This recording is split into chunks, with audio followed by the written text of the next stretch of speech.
자, 여러분, 주식에서 가장 중요한 것 중 하나는 바로 수급입니다. 수급. 자, 수급이 있어야지 사람들이 이 주식을 사고 싶게 하는 투심을 일으키는 촉진제가 됩니다. 그리고 수급이 없는 주식들은 시장에서 소외되기 마련이고, 그런 주식들은 대부분 내리거나 아니면 횡보하는 경우가 되게 많습니다. 이렇게 전혀 거래량이 없거나 혹은 수급이 없는 주식 같은 경우에는 주식을 사도 팔 수 있는 방법이 없습니다. 그래서 스펙주라던가 우선주 같은 경우에는 이런 걸 사도 하루 거래량이 1000도 안 되기 때문에 1000만원어치도 여러분이 팔 수가 없으니까 거래량이라던가 수급이 별로 없는 주식은 안 건드리는 게 제일로 좋습니다.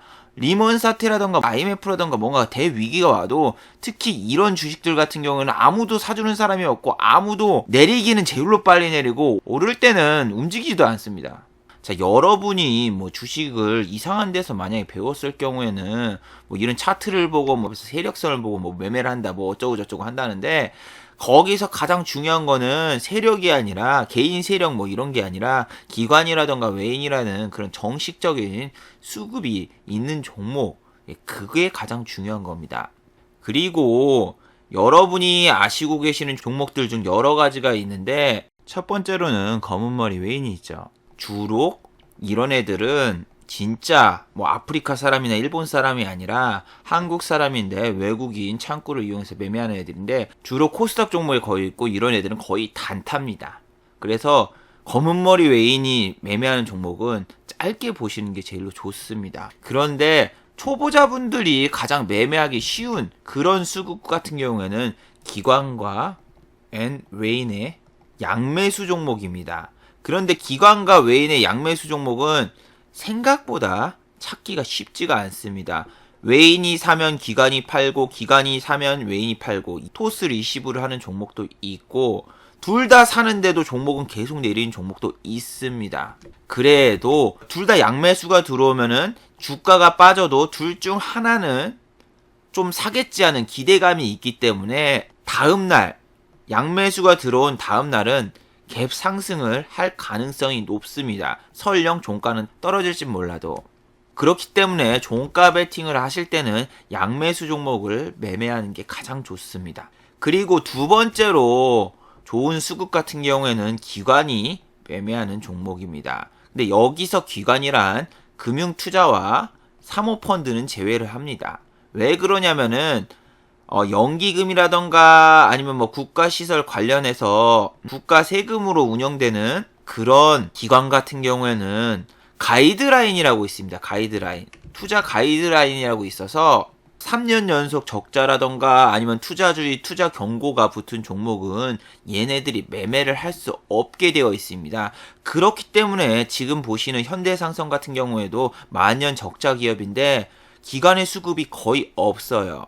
보시면 알겠지만 현대상선은 금강산 관련 사업을 했기 때문에 지금 주가가 완전히 꼬그라내리고 있고 만년 적자고 상패를 해도 이상하지 않은 종목입니다. 주식이 무서운 게 여러분, 금강산 관련 테마로 주목을 받았을 때 이 주식의 주가는 무려 35만 2,400원이었습니다. 중간에 뭐 감자라던가 유상증자라던가 여러 가지 사연도 있지만 이렇게 주식이 10분의 1토막 이상 날 수가 있다라는 것도 여러분 꼭 명심해야 됩니다. 그래서 지금 남북 테마주 같은 거에 잘못 물리시면은 여러분은 역사적 신고가에 물려서 다시는 빠져나올 수 없는 늪에 빠지게 되실 겁니다.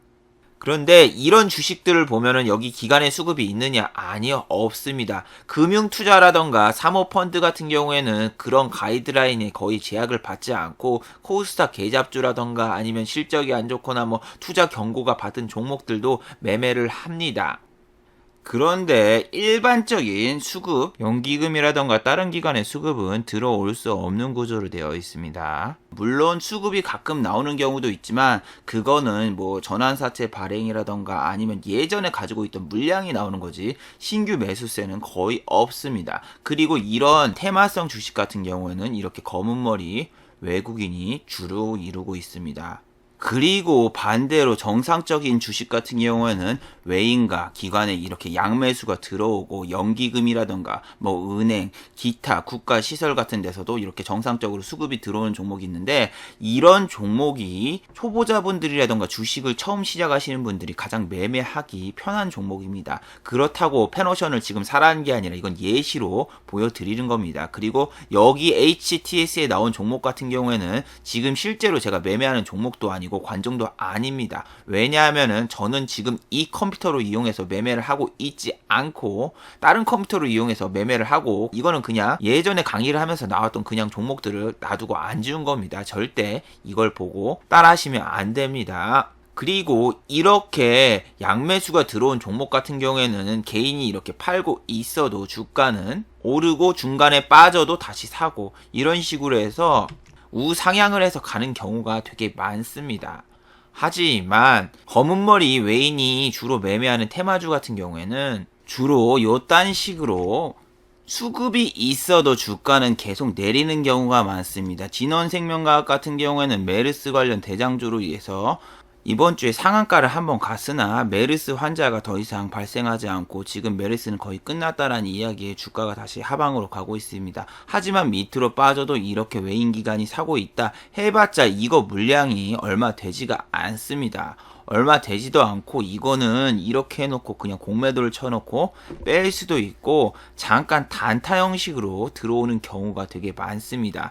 자, 이거를 다시 여기까지 올리는 게 아니라 혹시라도 어떤 식으로 잠깐 살짝 올리고 빠지는 경우가 많지, 이 수급을 갖다가 다시 뭐 상한가를 보내고 그러기는 매우 힘듭니다. 이렇게 보시면 알겠지만 완전히 뉴스에 나오는 테마로 이루어지는 주식들 같은 경우에는 기관의 수급이 전혀 없습니다. 그래서 이런 주식들은 여러분이 건드리면 안 됩니다. 왜냐하면은 이런 주식들 같은 경우에는 만년 적자인 회사가 매우 많습니다. 그리고 이런 주식이 설사 상한가를 가더라도 여러분은 매매를 안 하시는 게 좋습니다. 이번 주에 메르스 뜨자마자 이 종목을 만약에 매매를 하셨다면은 이렇게 다음날 바로 개파락으로 추락해서 큰 손실을 봤을 확률이 높습니다. 특히 이런 테마성 종목 같은 경우에는 직장인분들이 대응하기가 매우 힘들고 스탑로스를 걸어 놓는다고 해도 투매가 나올 경우에는 스탑로스가 작동이 안 됩니다. 스탑로스 작동 원리는 이 10,000원을 터치하면은 그때부터서 호가에 물량을 쌓아놓기 시작합니다. 기본적인 스탑로스의 방식은. 하지만 투매가 나올 경우에는 시작하자마자 10,000원을 깨버리고 내려가기 때문에 이 스탑로스가 작동하기도 전에 밑으로 내려가기 때문에 본인은 스탑로스를 해놨다고 해도 이 주식은 체결되지 않을 가능성이 매우 높습니다. 반대로 다시 밑에서 올라오고 있다가 10,000원을 터치하면은 오히려 이때 스탑로스가 작동이 돼서 주식이 밑에서 올라오고 있는데 위에서 팔려버리는 그런 불상사가 나올 수 있습니다. 그렇기 때문에 검은머리 테마주라던가 아니면은 검은머리 외국인의 수급이 많은 주식은 초보자분들이 안 건드리는 게 제일로 좋습니다. 특히 초보자분들 같은 경우에 5일선이라던가 21선 혹은 골든크로스 이런 거에 되게 집착하시고 그런 걸 되게 보시는 분이 많은데, 수급이 아직 남아있는데 5일선을 이탈했다고 하면은 더 홀딩도 할 수 있는 거고, 오히려 반대로 5일선을 터치를 안 했는데 기관과 외에는 먹튀를 하고 빠져나가고 개인만 샀다 하면은 이럴 때는 본인은 손절을 하는 거고, 뭐 이런 식으로 유연한 대응을 해주셔야지 주식시장에서 살아남을 수가 있습니다. 저 같은 경우에도 이번 연도에 총 49번의 매매를 했는데, 이번 연도에 대부분의 종목들은 대부분 양매수 종목이었고, 보통 테마성인 주식들은 이번 연도에 거의 대부분 건드리질 않았습니다. 그리고 여러분이 주식시장에서 특정 매매법에 너무 집착하시면 절대로 안 됩니다. 왜냐하면은 주식시장은 디지몬처럼 매번 진화를 합니다. 피카츄는 진화를 안 했지만, 지금 같은 경우에는 과거에는 상한가가 15%였으나 지금은 30%로 바뀌었고, 주식시장도 지금은 3시 반까지 영업을 하지만 이전엔 3시였습니다. 그렇기 때문에 시장의 룰이 바뀌고 트렌드가 바뀌면은 그에 따른 매매법도 수정을 해야 되고 끊임없이 연구하고 노력을 해야 됩니다.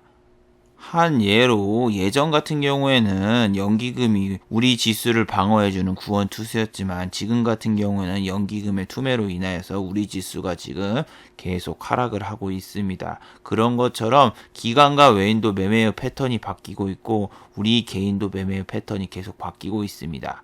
그래서 시장이 어떻게 변하는가 항상 노트에 적어가면서 지금 현재의 트렌드를 파악하시는 게 제일로 중요합니다.